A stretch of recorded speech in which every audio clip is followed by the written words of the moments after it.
Suchetgarh beating retreat ceremony का आज होगा आगाज। जम्मू के पर्यटन से जुड़े कारोबारियों में खुशी की लहर।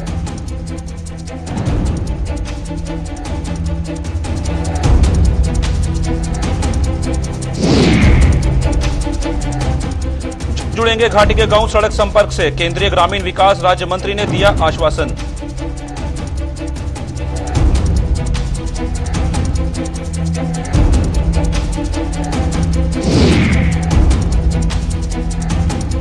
जम्मू शहर में आवारा कुत्तों का आतंक बरकरार, हर महीने करीब 600 लोग हो रहे कुत्तों का शिकार। जीएमसी का एनिमल बर्थ कंट्रोल प्रोग्राम भी नाकाम।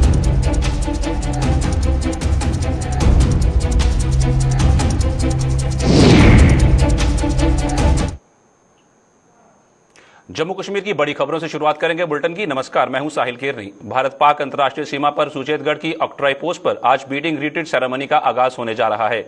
जम्मू जिले में इस ऐतिहासिक शुरुआत के साक्षी केंद्र शासित प्रदेश के उपराज्यपाल मनोज सिन्हा भी बनेंगे। सुचेतगढ़ की ऑक्ट्रॉय पोस्ट पर आज शाम 5 बजे आयोजित होने वाली बीटिंग रिट्रीट सेरेमनी को लेकर जम्मू के लोगों के साथ साथ व्यापारी वर्ग में अच्छा खासा उत्साह नजर आ रहा है।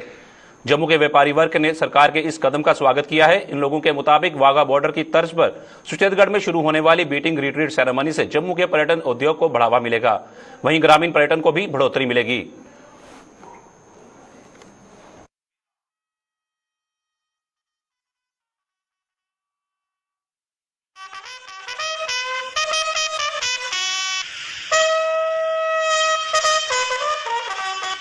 पिछले कई सालों से आपने देखा होगा कि जम्मू से ट्रेन कटरा जाने के वक्त यहाँ का बिजनेस निचले स्तर पर चला गया और इसके बाद कोविड और पोस्ट कोविड के कारण यहाँ का बिजनेस ना के बराबर रहा। वो इस स्टेप से यहाँ पे ceremonial periods on the pattern of Wagah border Attari border, Jammu के लोग पर्यटन के साथ जुड़े हुए लोगों की काफी देर से ये डिमांड थी कि जम्मू में ये टूरिज्म को बढ़ाने के लिए यहाँ पे सेरेमोनियल पीरियड्स की जाए। और सरकार चाहे, हालांकि पाकिस्तान गवर्नमेंट की तरफ से परमिशन नहीं मिली है, लेकिन यहाँ की तरफ से सरकार जो करने जा रही है, निश्चित तौर पर यहाँ का बिजनेस टूरिज्म के साथ जुड़े हुए लोगों को वहां पे इकॉनमी बूस्ट होगी, टूरिज्म बढ़ेगा, वहां के लोगों को रोजगार मिलेगा, गांव के लोगों को टूरिज्म बढ़ेगा, विलेज टूरिज्म जिसे सही मायने में कहते हैं बढ़ेगा। और सरकार से मैं रिक्वेस्ट करना चाहता हूं कि वहां पे इसके साथ साथ जैसे वाघा बॉर्डर अटारी बॉर्डर में है, उसकी तरह पैटर्न के ऊपर भी डेवलप किया जाए, ताकि वहां पे ट्रेन जो सियालकोट से पहले 47 से पहले जाती थी, उस पैटर्न के ऊपर छोटा सा ट्रेन एक रखी जाए वहां पे, ताकि लोगों को मुख्य आकर्षित किया। आज 2 अक्टूबर का दिन जो सेंट्रल गवर्नमेंट और स्टेट गवर्नमेंट ने ये स्टेप उठाया है कि सुचेतगढ़ बॉर्डर पे भी परेड जो है वो शुरू की जा रही है, हम इसका वेलकम करते हैं। ये बहुत ही अच्छा स्टेप है और हमारी बहुत पुरानी डिमांड थी कि सुचेतगढ़ बॉर्डर को भी वाघा बॉर्डर की तरह वाघा बॉर्डर के पैटर्न पे यहाँ भी परेड करवाई जाए, वैसा ही सिस्टम यहाँ भी बनाया जाए। ये हमारी जो सिक्योरिटी फोर्सेस है उनकी तरफ से परेड करवाई जा रही है। बेशक पाक इसमें हिस्सा नहीं ले रहा है अभी, लेकिन हमारे लिए ये वेलकम स्टेप है। इससे जो हमारी टैक्सी इंडस्ट्री है उसके काम में बढ़ोतरी होगी। हम सेंट्रल गवर्नमेंट का और स्टेट गवर्नमेंट का स्वागत करते हैं। आज जिस तरीके से आरसपुरा सुचेतगढ़ बॉर्डर के अंदर बीटिंग द रिट्रीट जो एक प्रोसेस शुरू हुआ है, ये आज़ादी के अमृत महोत्सव के अवसर पर हम इसका स्वागत करते हैं। जम्मू कश्मीर के लिए और पूरे भारत के लिए ये एक बहुत बड़ा एक टूरिस्ट अट्रैक्शन बनेगा। इससे यहाँ के जो आम समाज के लोग हैं उनको भी इसमें व्यापार के तौर पर प्रोत्साहन मिलेगा। वहीं रणबीर सिंहपुरा सुचेतगढ़ बॉर्डर का वर्ल्ड मैप पर एक नाम होगा। इसके लिए मैं यहाँ के सभी लोकल बाशिंदों को बहुत बहुत बधाई। बीटिंग रिट्रीट का जो कार्यक्रम सुचेतगढ़ बॉर्डर पर, जम्मू के सुचेतगढ़ बॉर्डर पर जम्मू कश्मीर सरकार जो आयोजन करने जा रही है, अटारी बॉर्डर की तरह ये कार्यक्रम भी यहाँ पर आयोजित किया जाएगा। ये एक अत्यंत ही प्रशंसनीय कार्य है। मेरा ये मानना है कि बॉर्डर टूरिज्म को बढ़ावा देने के लिए ये कार्यक्रम जो है बहुत बढ़िया साबित होगा। मैं इस सफल कार्यक्रम के लिए जो आगे भी जहाँ चलता रहेगा उसके लिए जम्मू कश्मीर सरकार को बधाई देता हूँ और टूरिज्म डिपार्टमेंट से ये उम्मीद करता हूँ कि वो सुचेतगढ़ के रास्ते में जितने भी पर्यटन स्थल पड़ते हैं या जो ऐतिहासिक स्थल हैं उनको फिर से वो डेवलप करेगी, जैसे कि मीरा साहब का ऐतिहासिक मंदिर और रास्ते में पड़ने वाले जितने भी छोटे मोटे रेलवे स्टेशन जो पुराने हैं उनको डेवलप किया जाए। इसके अलावा जो हमारा घराना वेटलैंड का एरिया है उसकी अप्रोच रोड और वहाँ पर जो है टूरिस्टों के लिए कुछ अच्छे इंतजाम किए जाएं और वहाँ पर जो गांव के लोग हैं उनके लिए भी कुछ डेवलपमेंट वर्क्स किए जाएं ताकि वो उनको इस टूरिज्म का बढ़ावा। वहीं सुचेतगढ़ की ऑक्ट्रॉय पोस्ट पर आज बीटिंग रिट्रीट सेरेमनी के शुभारंभ पर पूर्व मंत्री और सुचेतगढ़ के पूर्व विधायक श्यामलाल चौधरी ने कहा कि वाघा बॉर्डर की तर्ज पर बीटिंग रिट्रीट के लिए सुचेतगढ़ वासियों ने बड़ा संघर्ष किया है। उन्होंने कहा कि जब वो पहली बार सुचेतगढ़ से विधायक बने थे उस समय से वो ऑक्ट्रॉय पोस्ट पर बीटिंग रिट्रीट के लिए प्रदेश सरकार और केंद्र सरकार के समक्ष समय समय पर आवाज उठाते रहे हैं। उन्होंने कहा कि सुचेतगढ़ वासियों की इस मांग को पूरा करते हुए भाजपा सरकार ने यहां पर बीटिंग रिट्रीट सेरेमनी का शुभारंभ किया है। पूर्व मंत्री ने कहा कि बीटिंग रिट्रीट सेरेमनी शुरू होने से जहां जम्मू के पर्यटन उद्योग को नई संजीवनी मिलेगी वहीं सुचेतगढ़ के लोगों को भी रोजगार के नए अवसर प्राप्त होंगे। उन्होंने इस कार्य के लिए प्रदेश और केंद्र सरकार का आभार जताया।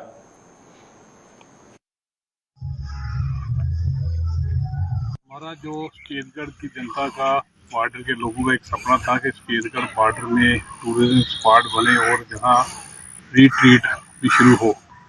हम जब 2008 में जहां एमएलए बने और एमएलए बनने के बाद हमारा एक ही सपना था और हमारे लोगों की ये डिमांड थी कि सुचेतगढ़ बॉर्डर है जो इसमें टूरिज्म स्पॉट बने और उसी समय हमने एक प्रोजेक्ट पास करा जिसपे 6 करोड़ की लागत से जहाँ काम हुआ और लोगों का आना जाना जहाँ शुरू हो गया। और उसके बाद दोबारा जब हमारे टूरिज्म मिनिस्टर जहाँ आए और उस समय हमने इस प्रोजेक्ट को बड़ा करने के लिए और उस जब हमारी सरकार बनी और हमारे केंद्र की सरकार में हमारे होम मिनिस्टर उस समय राजनाथ सिंह जी वो जहाँ आए और उनको हमारे लोगों ने हम सब ने मिलकर एक डिमांड रखी थी कि जहाँ जिस तरह वाघा बॉर्डर पर एज ए रिट्रीट होती है उस तरह जहाँ भी हो। उस समय का जो चलता हुआ प्रोजेक्ट आज वो पूरा होने को जा रहा है और आज उसकी सेरेमनी जो है हमारे एलजी साहब जो मनोज कुमार सिन्हा जी शाम 5 बजे आएंगे और उस रिट्रीट को शुरू किया जाएगा। और हम यही सोचते हैं कि आने वाले समय में ये दोनों तरफ से हो जिस तरह वाघा बॉर्डर में होती है और उसके साथ साथ हमारे जहाँ सुचेतगढ़ के लोगों का टूरिज्म भी बढ़ेगा। और जिस तरह की एक सोच थी कि हमारे जम्मू कश्मीर में जितना भी टूरिस्ट आता है और उनको रुकने के लिए कोई जगह नहीं होती और आज ये चीज़ जब होगी और लोग जो टूरिस्ट आएगा बाहर से और जहां आकर वो रुकेगा भी और लोगों का रोजगार भी बढ़ेगा।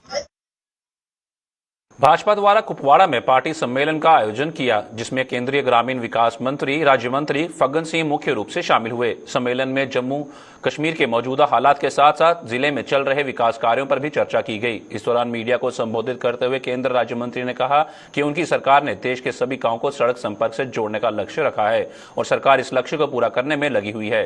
उन्होंने कहा कि इस लक्ष्य के तहत घाटी के भी हर गाँव को सड़क संपर्क से जोड़ा जाएगा। वहीं लोगों ने भी उम्मीद जताई कि केंद्रीय मंत्रियों के दौरे से उनके क्षेत्र के विकास को गति मिलेगी।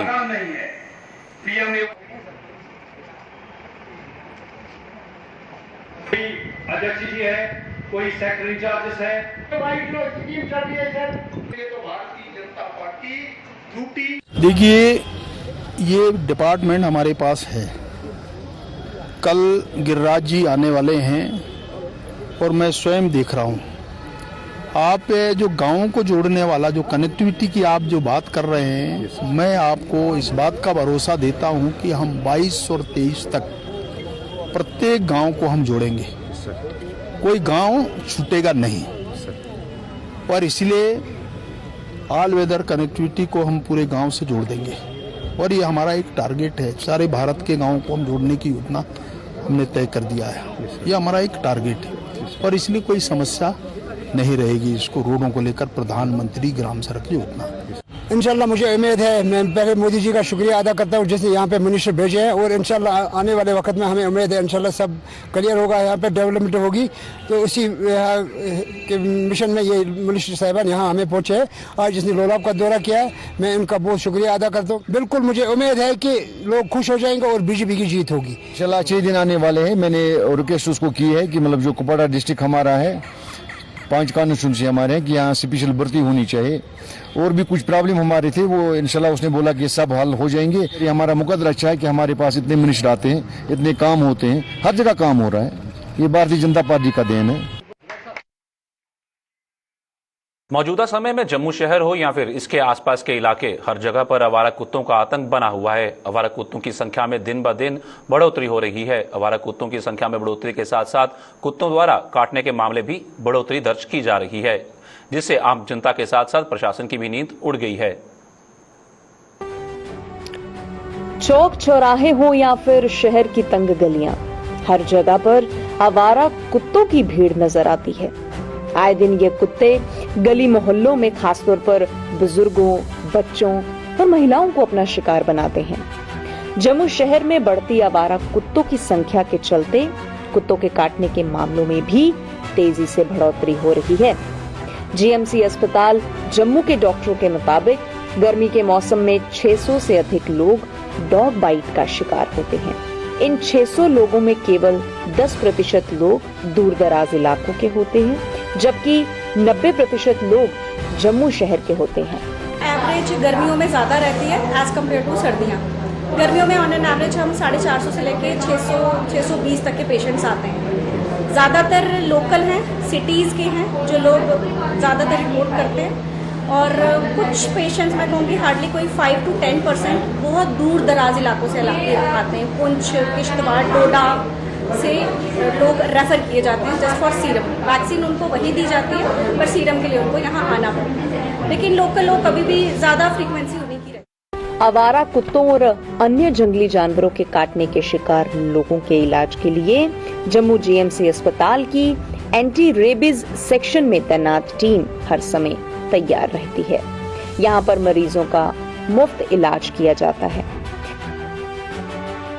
इसमें एक रिस्पॉन्सिबिलिटी रहती है हॉस्पिटल स्टाफ में, खासकर एंटी रेबीज सेक्शन को लेके एक रिस्पॉन्सिबल बंदा हमेशा यहाँ रहेगा। ऐसे हमने कोई केस देखा नहीं है कि जो यहाँ बंदा आया हो जिसने 100% वैक्सीनेशन और सीरम दिया, प्रॉपरली इम्यूनाइज्ड है, उसको कभी उसकी रेबीज से डेथ हुई। पेशेंट्स यहाँ पे हमारे पास जम्मू और जम्मू के आसपास के सारे इलाकों से आते हैं, और ज़्यादातर यहाँ पे ये जो गली के कुत्तों के काटने की वजह से ज़्यादा पेशेंट्स हमारे पास ज़्यादातर आते हैं।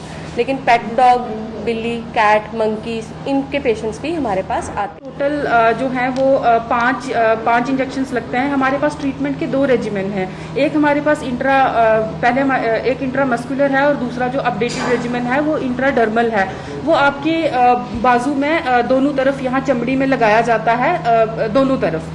तो उसके सिर्फ जो है वो 4 डोजेज हैं। वो एक जिस दिन काटेगा या जिस दिन हमारे पास पेशेंट आएगा, जिस दिन उसको पहला इंजेक्शन लगता है वो हम उसको डे 0 काउंट करते हैं। फिर इसी तरह से डे 0, डे 3, डे 7 और डे 28 पर ये हमारा इंट्राडर्मल रेजिमेंट है। इन डेज पर हम इंट्राडर्मल रेजिमेंट के जो वैक्सीन है वो लगाते हैं।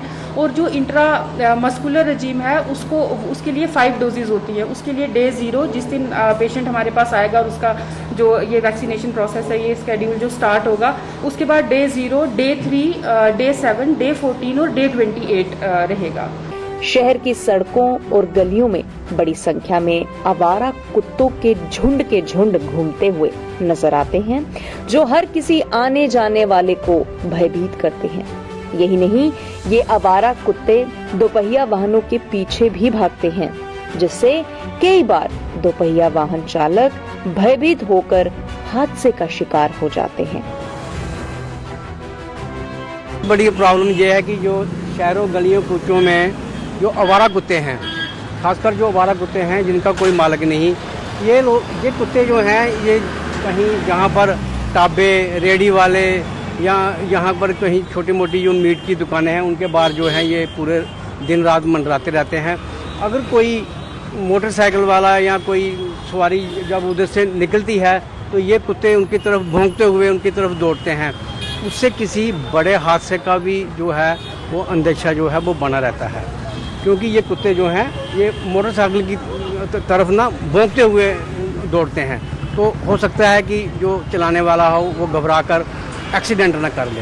हमारे छोटे छोटे बच्चे घूमते हैं, हमारे लेडीज़ घूमती हैं, और दिन रात वो कुत्ते कई दफ़ा हमने देखा कि गलियों में घूम रहे होते हैं, सोए होते हैं, और एक अगर जानवर कुत्ता भौंकेगा तो 10 उसके साथ इकट्ठे घूम पड़ते हैं।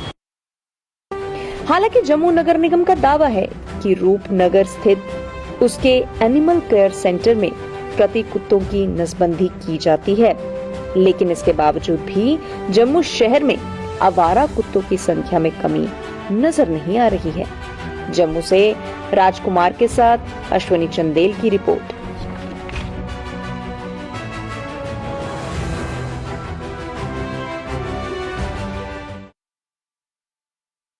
दिल्ली की सीमा पर राजमार्ग रोककर कृषि कानूनों के विरोध में प्रदर्शन कर रहे किसान संगठनों पर सुप्रीम कोर्ट ने गहरी नाराजगी जताई है और किसान महापंचायत को फटकार भी लगाई है। सुप्रीम कोर्ट की फटकार के बाद देश के साथ साथ जम्मू कश्मीर में भी सियासी दलों के नेताओं की लगातार प्रतिक्रियाएं सामने आ रही हैं।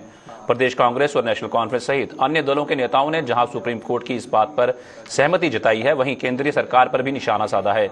इन दलों के नेताओं के मुताबिक जब देश का किसान कृषि कानूनों का विरोध कर रहा है, फिर सरकार किसानों की बात क्यों नहीं मान रही। उन्होंने कहा कि सुप्रीम कोर्ट को इस मामले में सरकार को भी दिशा निर्देश जारी करने चाहिए। वहीं किसानों को सुप्रीम कोर्ट द्वारा लगाई गई फटकार को लेकर प्रदेश भाजपा के नेताओं ने क्या कहा, आइए आपको वो भी दिखाते हैं। देखिए, ये बात सही है कि जब धरना प्रदर्शन होते हैं तो उससे आम आदमी जो है वो बहुत परेशान होता है, और सुप्रीम कोर्ट की जजमेंट कुछ हद तक आम आदमी को रिलीफ देने वाली भी है। लेकिन इसके साथ ही हमारा ये मानना है कि ये भारतीय जनता पार्टी और नरेंद्र मोदी जी की ऐसी सरकार है जो किसानों के प्रति असंवेदनशील है। 700 से ज्यादा किसानों की मौत हो जाने के बाद आज भी सरकार जो है वो जागी नहीं है, और जिस तरह से पार्लियामेंट में ध्वनि मात्र से ये बिल पारित करवाया गया, और बिल पारित होने से पहले ही पूंजीपतियों ने भूमि अधिग्रहण करके बड़े बड़े गोदाम बना लिए थे, इसमें सरकार की कारकर्दगी के ऊपर निस्संदेह सवालिया निशान लगता है। और हम ये सुप्रीम कोर्ट से दरख्वास्त करते हैं कि साथ में सरकार को भी कुछ इस तरह से दिशा निर्देश जारी करे, ताकि जो किसान हैं, जो सड़कों पर हैं, इतने महीनों से परेशान हैं, वो भी उनके बारे में भी कोई संज्ञान लेना चाहिए, और किसानों को भी कोई रिलीफ देने के लिए सरकार को दिशा निर्देश जो है वो उच्च न्यायालय की तरफ से जारी होना चाहिए। किसानों का आंदोलन जो है वो बड़ा गंभीर होता जा रहा है, और ये हकीकत है कि जब भी आज की डेट के ऊपर किसी जगह सड़क बंद हो जाती है तो उसमें जो मरीज होते हैं उनकी मौत होती है। बहुत से लोग अपने घरों को टाइम पे नहीं पहुंच पाते हैं, और इस मामले में सुप्रीम कोर्ट ने ज़रूर इसका नोटिस लिया कि भाई जब सिटी के अंदर किसान आएंगे तो ज़रूरी है कि वहाँ मुश्किल होगी। इसमें मैं समझता हूँ कि गवर्नमेंट ऑफ इंडिया जो है वो किसानों के इस आंदोलन को सीरियसली लें और इसको हल करने की कोशिश करें। किसानों के आंदोलन को नॉन सीरियसली लेना शायद बदकिस्मती की बात है। किसानों के साथ खिलवाड़ करना बदकिस्मती की बात है। जब सारे ही किसान कहते हैं कि ये जो 3 बिल हैं ये किसानों के हित में नहीं है, तो मुझे नहीं मालूम है कि क्यों एक ईगो बन गया है कि इन बिलों को रखना है।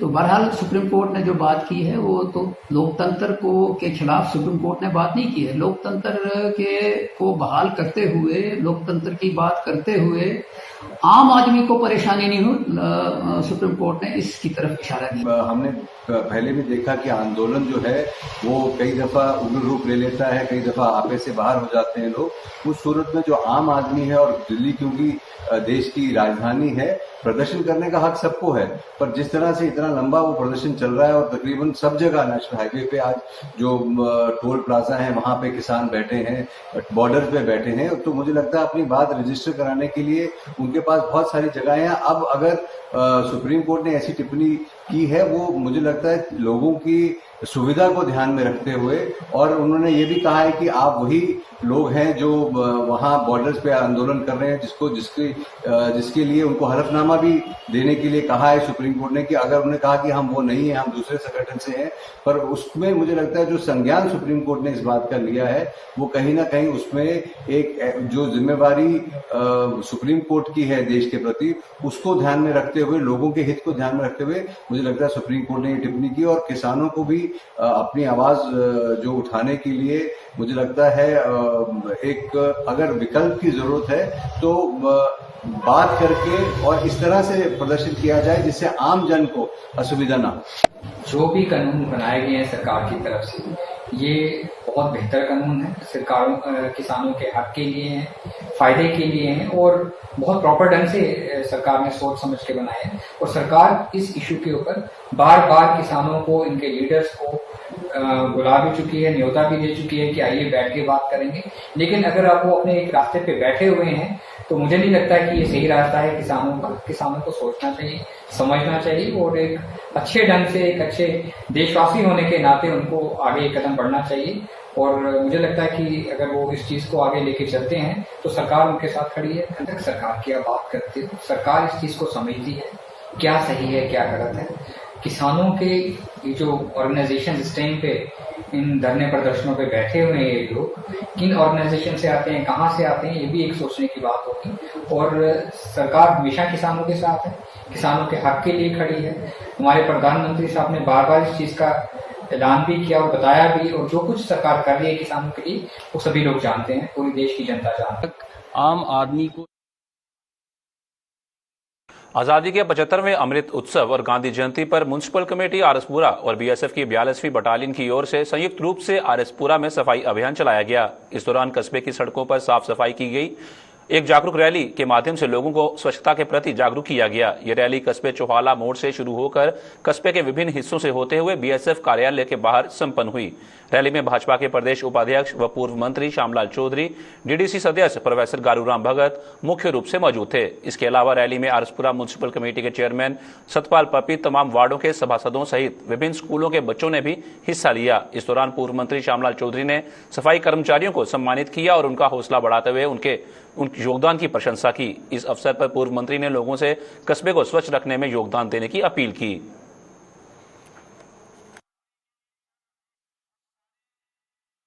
का जो दिन मना रहे हैं वे अमृत महाउत्सव, उसी तरह आज जिस तरह म्यूनिसिपलिटी आरएसपुरा में सबके सहयोग से 42 बटालियन के कमांडर, पुलिस डिपार्टमेंट के एसएचओ, इनके बाकी साथी, एजुकेशन से प्रिंसिपल साहब, इनके स्टूडेंट, रेवेन्यू डिपार्टमेंट और बाकी भी जितने भी लोग, civil society, Bharatiya Janata party के लोग, सबके सहयोग से म्यूनिसिपलिटी आरएसपुरा और इन सब ने मिलकर जिस कोऑर्डिनेशन से आज जिस सफाई का, व्यवस्था का काम किया है, मैं तो कहूँगा सराहनीय योग्य है। अगर इसी तरह सबकी कोऑर्डिनेशन से काम हो तो लगता है कि वाकई कोई किसी किस्म की कमी ना रहे। आज़ादी का 75वां जो अमृत महोत्सव पूरे देश में मना रहे हैं, उसे आरएसपुरा में भी मनाया है। हमारा जो पूरा बाजार है आरएसपुरा का, इसे साफ और स्वच्छ किया है, जिसमें 42 बटालियन आरएसपुरा इन्होंने हमारा सहयोग किया है। कमांडेंट साहब हैं, बाकी सारे इनके जवान हैं। तो मॉर्निंग वॉकर एसोसिएशन और शहर के प्रोमिनेंट लोग, इन्होंने मिलकर सब ने म्यूनिसिपलिटी आरएसपुरा का सहयोग किया।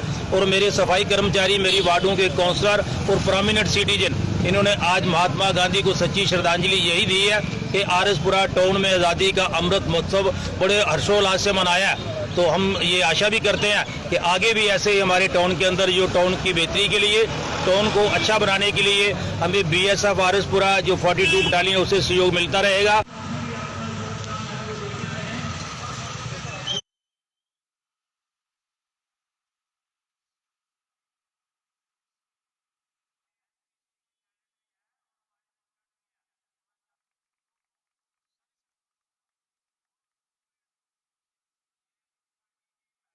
जम्मू कश्मीर से जुड़ी खास खबरों में फिलहाल इतना ही। हमें दीजिए इजाजत। नमस्कार।